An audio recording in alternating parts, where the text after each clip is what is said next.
Assalamualaikum warahmatullahi wabarakatuh. Bismillahirrahmanirrahim. Iyyaka na'budu wa iyyaka nasta'in. Ihdinas shiratal mustaqim. La ilaha illallah. Allahumma shalli ala Muhammad wa ala ali Muhammad. Sahabat-sahabat muslimah, semoga semakin tetap semangat dalam materi tafakur. Gimana?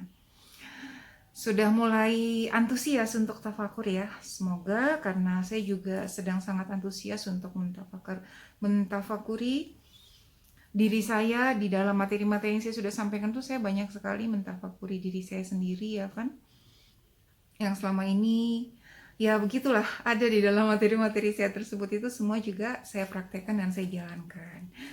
Oke, di tafakur yang kelima kali ini saya akan membahas tentang merenungi kelalaian diri dalam ketaatan kepada Allah dan juga Rasul-Nya ya. Di dalam surat Ali Imran ya, surat ketiga ayat 31, Allah SWT berfirman, Bismillahirrahmanirrahim. Qul in kuntum tuhibbunallah fattabi'uni yuhibbukumullah wa yaghfir lakum dzunubakum wallahu ghafurur rahim. Katakanlah Muhammad, jika kamu mencintai Allah, ikutilah aku. Ikutilah aku Muhammad. Niscaya Allah mencintaimu dan mengampuni dosa-dosamu. Allah Maha Pengampun, Maha Penyayang. Jadi kalau kita renungi ayat ini ya, kan dikatakan sama Allah, Allah mengatakan, Rasulullah mengatakan kepada kita, ya, jika kita mencintai Allah, maka ikutilah aku Muhammad. Nah, kita selama ini kalau kita mengatakan cinta kepada Allah, apakah kita sudah patuh, kita sudah nurut, kita sudah taat kepada perintah Allah dan Rasulnya, kita sudah mau mengikuti sunnah-sunnahnya. Nah, that's why kenapa kita perlu merenung, agar kita menemukan catatan-catatan kita, lembaran-lembaran catatan kita sendiri. Sebelum nanti teman-teman kita akan dibuka catatan kita sama Allah. Malaikat akan serah terima. Ini nih, serah terima. Ini ya Allah. Nih, serah terima kepada Allah Subhanahu wa taala tentang amal-amal catatan kita. Nah, dengan tafakur kita akan jadi tahu, iya ya. Selama ini saya tuh mengatakan memang saya cinta sama Allah, ya kan, la ilaha illallah, ya Tuhan selain Allah. Tapi saya belum mengikuti cara hidupnya Rasulullah Sallallahu Alaihi Wasallam. Saya bahkan nggak tahu hadis-hadis Rasulullah itu yang kayak gimana, mana saja hadis-hadis Rasulullah, bagaimana kehidupan Rasulullah, ya kan, surah siro sariro, bagaimana itu kehidupan Rasulullah waktu kecil, bagaimana Rasulullah ditempa waktu kecil, ya kan. Nah, kalau kita tahu kehidupan Rasulullah waktu kecil, maka biasanya kalau kita menjadi seorang ibu, maka kita akan mendidik anak-anak kita juga dengan bukan yang enak-enak, karena Rasulullah itu dididiknya bukan cara yang enak, teman-teman. Makanya gini, teman-teman. Makanya Rasulullah itu menjadi sosok yang luar biasa banget karena Allah tempa dari kecil. Nah, kita ini juga gitu. Kalau kita nggak mau memberikan pelajaran buat hawa nafsu kita dan juga jasad kita ya, maka nanti dia akan kecenderungan nggak mau taat sama Allah. Enak-enak makan semua yang kita inginkan, ya dimakan semuanya. Kalau sesekali ya nggak apa-apa ya, semuanya gitu kan. Akhirnya kemudian lemah kita untuk beribadah kepada Allah Subhanahu wa taala. Nah, biasanya teman-teman, kalau kita jarang tafakur, ya kan, kita jarang tafakur diri kita, ya kan, Allah sebenarnya kasih kita kesempatan untuk tafakur. Dengan cara apa? Allah memberikan sakit misalnya, memberikan dia bisnisnya mungkin ya waliyadzubillah ya, nauzubillah min dzalik, ditipu orang, atau dia diambil barang yang nggak dibayar, atau dia bangkrut atau segala. Allah memberikan satu sarana gitu loh, wasilah untuk dia bisa merenungi, mentafakuri. Ya Allah, ternyata hamba sudah banyak lalai. Terutama pelaku-pelaku riba ya, banyak sekali yang saya ketemu itu. Mereka itu akhirnya bertafakur ketika mereka sudah habis semuanya, porak-poranda habis, Allah tenggelamkan semuanya. Alhamdulillah mereka nggak ditenggelamkan di dalam kubur. Baru harta-hartanya aja yang diambil habis sama Allah. Sampai saya melihat tuh ada pelaku riba suami istri yang mereka tuh habis semua hartanya diambil sama Allah karena modalnya riba, sampai mereka harus tidur di satu kontrakan yang kumuh banget yang penuh dengan tikus dan kecoa. Tapi nggak apa-apa bagi mereka, kapok daripada harus ngeriba.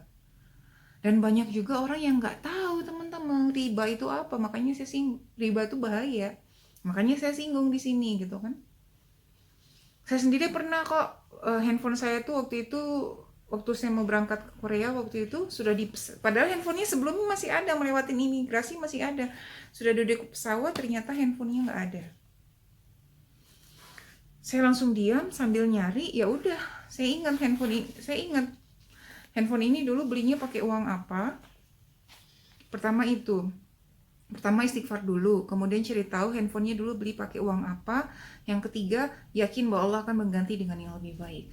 Akhirnya saya tahu bahwa handphone itu dulu beli dengan, jadi saya dulu kan sebenarnya nggak, paling anti dengan yang namanya kredit, kartu kredit itu paling anti. Tapi suatu saat qadarullah saya harus buat, karena saya ada itu dipakai ketika saya harus bikin visa VOA, visa yang visa on arrival itu, yang kita kalau misalnya kalau sampai di luar negeri itu baru bisa nanti bisa pakai itu, atau sebelum kita berangkat visa itu menggunakan itu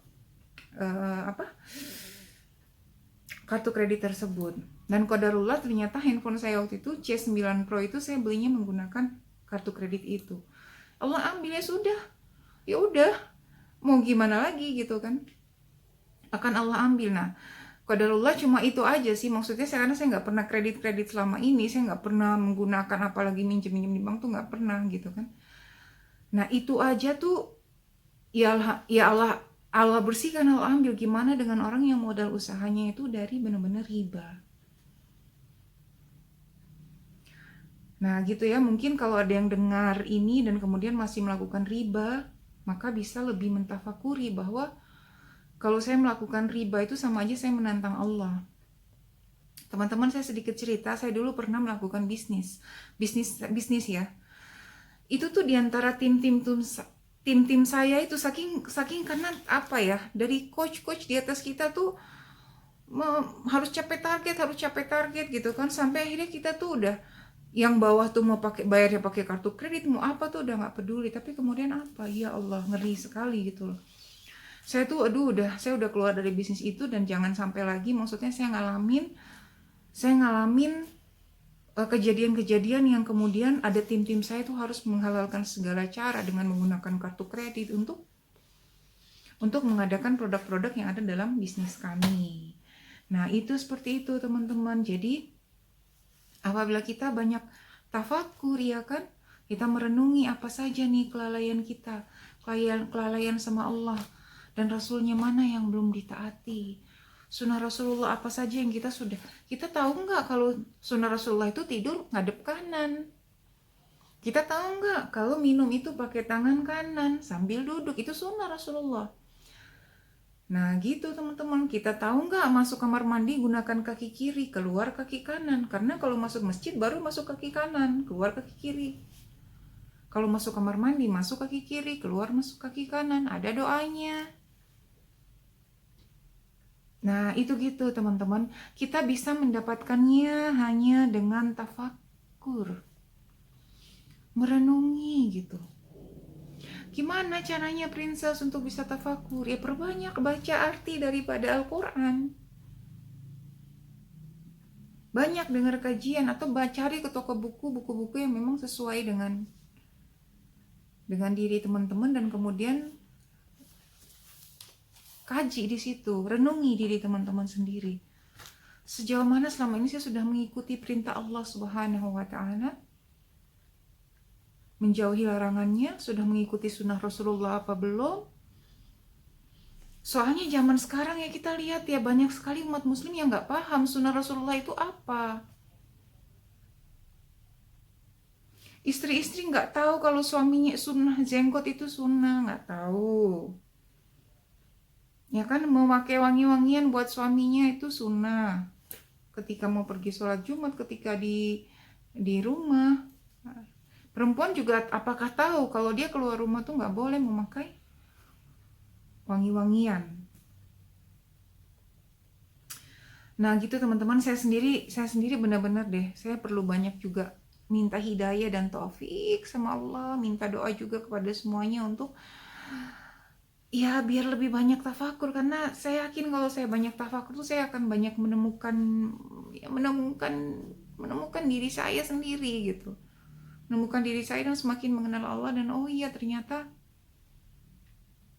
ini saya langgar, ini saya nggak langgar, ini manalah pokoknya banyak hal yang ternyata kita sudah langgar tapi nggak kita sadari. Nah dengan tafakur teman-teman membaca ya kan, coba teman-teman itu kan misalnya kalau misalnya tiap malam itu kan baca surat Al-Mulk ya, teman-teman baca aja dulu artinya surat Al-Mulk, baca ya Allah, nanti teman-teman akan ketagihan untuk membaca seluruh arti yang ada dalam Al-Quran. Makanya itu kita perlu siapkan waktu untuk tafakur agar kita tuh antusias gitu loh untuk membaca. Oh hari ini saya baca tadabur yang juz 30 dulu, besok nanti misalnya 29. Intinya baca agar kita tahu gitu loh, peringatan-peringatan Allah itu adanya kan di dalam Al-Quran ya. Apa saja yang kita harus lakukan dan apa saja yang tidak boleh itu juga adanya dalam Al-Quran ya. Perbanyaklah dengar kajian-kajian yang banyak banget kan, bukan cuma di channel ini, banyak berterbaran di mana-mana. Nah gitu teman-teman, selamat untuk lebih banyak bertafakur. Doakan saya juga agar sukses dengan program tafakur saya. Sama-sama semangat untuk tafakur ya teman-teman. Barakallahu fiik. Assalamualaikum warahmatullahi wabarakatuh.